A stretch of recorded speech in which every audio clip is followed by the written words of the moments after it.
podcast. La dissuasion nucléaire Made in France remonte aux années 60. Nous sommes le 13 février 1960. La France, après 8 années de recherche, teste sa première bombe nucléaire en Algérie, dans le sud du Sahara. À 7h du matin, la France faisait éclater sa bombe atomique. Certes, on pourra déplorer la pauvreté des images qui nous ont été fournies sur l'explosion dont on ne verra qu'un panache de fumée. Cela ne retire rien au fait, seule, avec ses seuls moyens, la France a fabriqué sa bombe.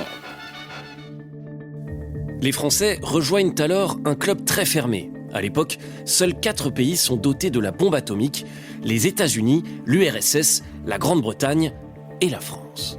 Mais au fait, pourquoi développer notre propre force nucléaire ?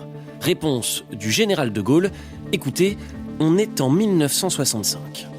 Au point de vue de la sécurité, notre indépendance exige, à l'ère atomique où nous sommes, que nous ayons les moyens de dissuader nous-mêmes un éventuel agresseur, sans préjudice de nos alliances, mais sans que nos alliés tiennent notre destin dans leurs mains.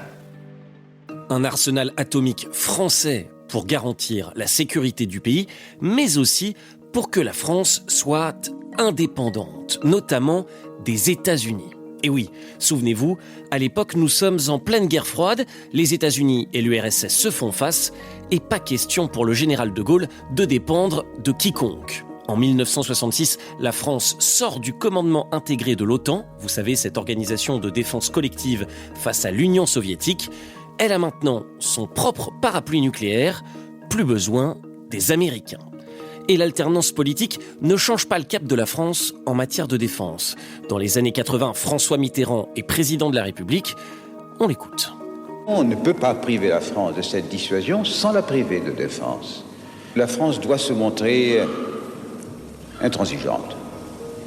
Non pas avec arrogance ni avec insolence à l'égard de quiconque, mais interdire aux autres d'empiéter sur la juste et normale souveraineté d'un pays comme le nôtre. Mais au fait, concrètement, ça s'organise comment, la dissuasion nucléaire ? Reportage et explications dans le fameux PC Jupiter, le bunker sous le palais de l'Élysée. On est en 1983. C'est d'ici, du PC Jupiter, de ce fauteuil, que le président de la République peut déclencher les armes nucléaires tactiques contre les armées ennemies. Et si cet ultime avertissement ne suffisait pas, il peut, en quelques minutes, si la menace l'impose, faire intervenir les forces stratégiques pour porter au cœur du territoire ennemi le feu nucléaire. Et oui, on distingue 2 types de dissuasion. D'abord, les armes nucléaires tactiques, plutôt à courte portée et à effet, entre guillemets, restreint. Et puis les armes nucléaires dites stratégiques, les bombes nucléaires les plus puissantes, aujourd'hui 600 fois plus puissantes que celles d'Hiroshima. On fait un saut dans le temps. Nous sommes maintenant dans les années 2000. L'URSS n'est plus, la guerre froide terminée. Plus besoin donc de dissuasion nucléaire. Au contraire, dit le président Jacques Chirac. Les dirigeants d'État qui auraient recours à des moyens terroristes contre nous, tout comme ceux qui envisageraient d'utiliser d'une manière ou d'une autre des armes de destruction massive, doivent comprendre qu'ils s'exposent à une réponse ferme et adaptée de notre part. Et cette réponse peut être conventionnelle, elle peut aussi être d'une autre nature. Comprenez, nucléaire. Et oui, à l'époque, l'Iran tente de se doter de la bombe atomique, la menace évolue et le programme de dissuasion française continue. La France compte alors environ 300 têtes nucléaires, pouvant être lancées par des avions, mais aussi par les fameux SNLE, les sous-marins nucléaires lanceurs d'engins. Reportage lors de l'inauguration du dernier d'entre eux, le Terrible, c'était en 2008.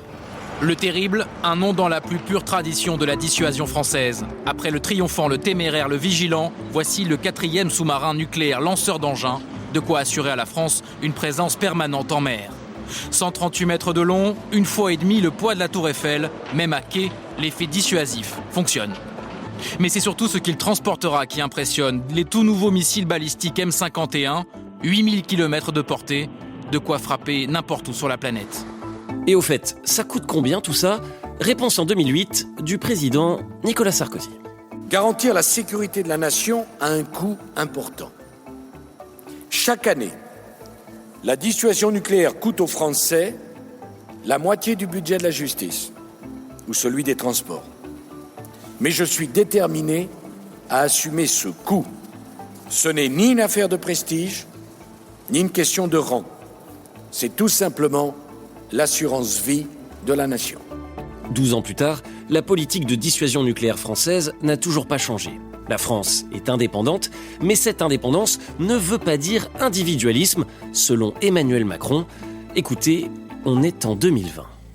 Nos forces nucléaires jouent un rôle dissuasif propre, notamment en Europe. Elles renforcent la sécurité de l'Europe par leur existence même et à cet égard ont une dimension authentiquement européenne.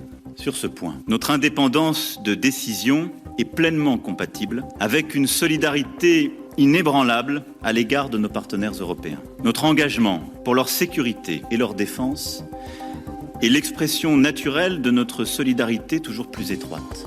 Et oui, car ce qu'il ne faut pas oublier, c'est qu'un seul pays de l'Union européenne dispose aujourd'hui de l'arme atomique, la France.